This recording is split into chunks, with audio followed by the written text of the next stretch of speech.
ہاتھ پہ لیتا ہے اور دہنے ہاتھ پہ لے کے اپنے پاس رکھتا ہے، پھر اس کو بڑھاتا رہتا ہے، چڑھاتا رہتا ہے، بڑھتا رہتا ہے، برکت ڈلتی رہتی ہے، بالآخر احد پہاڑ کے برابر ثواب اس کا اس کے نامہ اعمال میں درج کر دیا جاتا ہے۔ میری سمجھ میں جو بات آئی ہے، اللہ کی قسم وہ یہی ہے۔ اصل وجہ پتہ کیا ہے؟ ہمارے ملک میں علماء کے طبقے میں اختلاف ہوگا، رفع الیدین پہ اختلاف ہوگا، نماز کس طرح پڑھنی ہے اس پہ اختلاف ہوگا، اپنے اپنے مسالک کا ڈنکا بجانے کے لیے، اپنے اپنے مسالک کی صداقت کے لیے، حقانیت کو ثابت کرنے کے لیے ہم لڑ رہے ہیں، جھگڑ رہے ہیں۔ اللہ کی قسم جس ماحول میں رہ رہے ہیں وہ ظلم کا ماحول ہے، جس ماحول میں زندگی بسر کر رہے ہیں وہ سود کا ماحول ہے، وہ اللہ اور اس کے رسول کے خلاف جنگ کا ماحول ہے۔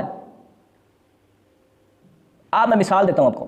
ایک بندہ منڈی سے جا کے بکرا خرید کے لاتا ہے قربانی کے لیے، قربانی کا وقت تو نہیں ہے، ویسے مثال قربانی کے لیے بکرا خرید کے لاتا ہے، جاتا ہے نیکی کی نیت کے ساتھ، ٹھیک ہے جی، بکرا خریدنے کے لیے جب جاتا ہے تو تب بھی اللہ کا ذکر کرتا ہے، جب آتا ہے تب بھی اللہ کا ذکر کرتا ہے، اللہ کو کہتا ہے اللہ میں تیرے رستے میں اس کو قربان کرنے کے لیے لے کے آیا ہوں، بسم اللہ پکڑ کے لاتا ہے، اور بسم اللہ پکڑ کے جناب پڑھ کے لاتا ہے، گھر میں لا کے اس کو جناب باندھ دیتا ہے، پھر بڑی محبت سے اس کی خدمت کرتا ہے، پھر جس دن قربانی کا وقت آتا ہے بڑی جناب آسان طریقے سے بسم اللہ اللہ اکبر پڑھ کے اس کو جناب ایک چیز کا چھوٹے چھوٹے مسئلے کا خیال رکھتا ہے، اس کو ذبح کرتا ہے، لوگوں میں تقسیم کرتا ہے، گھر میں رکھتا ہے، غریبوں کو دیتا ہے۔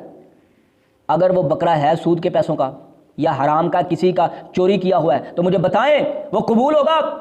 اس کی وہ چھوٹی چھوٹی چیزوں کا جو اس نے خیال رکھا ہوا ہے وہ کہاں جائے گی؟ اس کا کوئی اس کو فائدہ ملنے والا ہے؟ اللہ کی قسم نہیں ملنے والا۔ جس قانون کے تحت، جس سسٹم کے تحت ہم زندگی بسر کر رہے ہیں وہ سسٹم اللہ اور اس کے رسول کے خلاف ہے۔ اس میں پڑھتے جائیں نمازیں، کوئی رفع الیدین کر کے پڑھے، کوئی نیچے باندھے، کوئی اوپر باندھے، کوئی چھوڑ کے پڑھ لے۔ اصل بات یہ ہے، اللہ پاک فرماتے ہیں لستم علی شیء حتی تقیم التورات، جب تک اللہ نے بنی اسرائیل کو کہا جب تک تم تورات کو قائم نہیں کرتے، اس کا قانون اور اس کا جناب نظام قائم نہیں کرتے، لستم علی شیء، تم کخ بھی نہیں ہو ہماری نظر میں۔ ٹھیک ہے، کوئی کہے ہم اہل حدیث ہے تو ہم حق پہ ہیں، ہم بریلوی ہیں تو ہم حق پہ، ہم دیوبندی تو کوئی حق پہ نہیں ہے۔ حق رب کے قرآن کا نام ہے، اللہ کے پیغمبر علیہ السلام کی حدیث کا نام ہے، حق نظام خلافت کا نام ہے، حق نظام خلافت کا نام ہے۔ جب تک تمام جماعتیں مل کے اس ملک سے اللہ کے دین کے جو خلاف ورزیاں اس کو ختم نہیں کرتی اور اس کے لیے اتحاد نہیں کرتی، ملک سے سود کا خاتمہ نہیں کرتی، اللہ اور اس کے رسول کے خلاف جنگ کو جناب ختم کرنے کے لیے ایک مٹھ ہو کے، ایک جماعت ہو کے، ایک جناب اتحاد بن کے کھڑی نہیں ہوتی، اس وقت پر اس وقت تک کوئی حق پہ نہیں ہے۔ یہ سب فراڈ اور جھوٹ ہے، حق کا یہ ہے وہ ہے۔ اللہ کا دین اتنی مغلوبیت میں، پستی میں، اور تو نعرے لگا رہا ہے کہ تو حق پہ ہے۔ اور ایک بات یہ کی جاتی ہے مان علیہ اصحابی، جو صحابہ کرام پر ہے کہ رستے پر ہے، کون ہے صحابہ کرام پر؟ کوئی بھی نہیں، اللہ کی قسم تم صرف نظریے کی بات کرتے ہو۔ صحابہ کرام نے عمل بھی کر کے دکھایا تھا، جب تک ایک بھی صحابی تھا اللہ کے دین کو اس نے نیچے نہیں اترنے دیا، اس کی جناب پستی پہ نہیں آنے دیا، اپنی جان کو اللہ کے دین کے جناب غلبے کے لیے قربانیاں دیا جانوں کی صحابہ کرام نے۔ اور تم جو موت سے ڈرتے ہو اور نکالتے ہو نئے رستے کہ کہیں جناب الیکشن میں، انتخابات میں شامل ہو کر جان بھی بچ جائے اور دین کا بھی غلبہ ہو جائے، اللہ کی قسم نہیں ہونے والا۔